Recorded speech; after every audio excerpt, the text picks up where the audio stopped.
merci d'être venu ce matin. On vient maintenant du comité de conjoncture où les syndicats ont proposé de mettre un point sur l'ordre du jour de ce comité de conjoncture. Voir votre situation, on en a discuté maintenant en long et en large. On a des propos sur table qu'on ne peut pas maintenant directement communiquer, mais on est confiant de peut-être trouver une solution. Mais vraiment, c'est une situation très très critique, très fatigante, qui dure maintenant, je pense, 6 ans. Vous êtes vraiment sur le côté salarié, vraiment dans une situation impossible.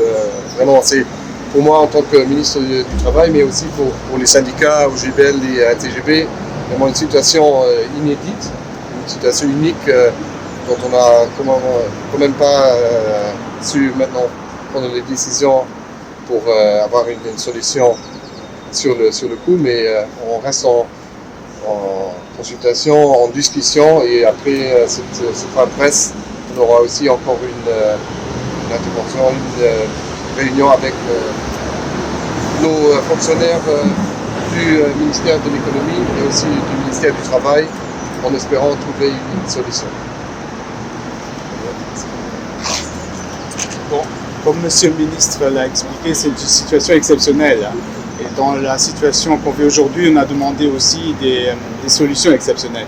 Parce que les salariés attendent depuis déjà longtemps. Ça fait 6 mois que la faillite a été prononcée. On est dans un processus de vente qui prend son temps. Et la ligne du temps d'un processus de vente et la ligne du temps de l'accompagnement social sont deux choses différentes. Il faut se donner les moyens de pouvoir aussi garder les salariés. Parce que le site a la possibilité de continuer, et c'est ce qu'on souhaite tous, mais le site ne peut pas continuer sans ses salariés. Et donc aujourd'hui, on a discuté pendant le comité de conjoncture des solutions qu'on pourrait y apporter.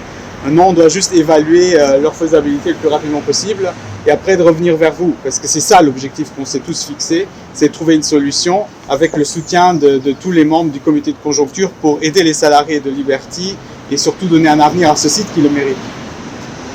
Officiellement, le repreneur nous a juste informé qu'il avait l'intention de finaliser la vente pour mi-mai. On tient ça de lui. Le problème, c'est que ce processus-là prend trop de temps. Même mi-mai, c'est long pour les salariés. Même si initialement, il nous avait dit que son intention, c'est d'aller vite. Le problème, c'est qu'on est déjà au-delà de mi-avril. Donc jusqu'à mi-mai, c'est demain. Donc on est toujours dans l'expectative que ça aille beaucoup plus vite.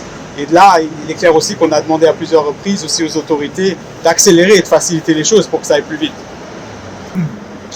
Il faut se dire qu'on a un gros souci, c'est que la vente à Liberty a été imposée par un acteur externe, la Commission européenne, pour des questions de concurrence. Et on constate qu'au Luxembourg, on n'est pas équipé pour faire face à des situations où il faut maintenir l'activité industrielle. Donc nos lois ne prévoient pas ce cas de figure-là parce que on est dans une situation en fait qui nous a été imposée par quelque chose d'extérieur, une vente forcée, une faillite que nous n'avons pas voulu, un industriel qui faisait tout sauf ce qu'il devait faire, et on se retrouve là un peu non préparé et on n'a pas l'équipement pour simplement maintenir l'industrie, donc un site, et surtout les emplois qui vont avec, qui sont une partie essentielle, parce que le repreneur, je me doute bien qu'il achète l'entreprise avec les gens, pas sans les gens. Parce qu'il ne voudra pas acheter une entreprise qui sera vide. Et si tout cela dure encore trop longtemps, on est tous conscients ici autour qu'il n'y aura plus personne à reprendre.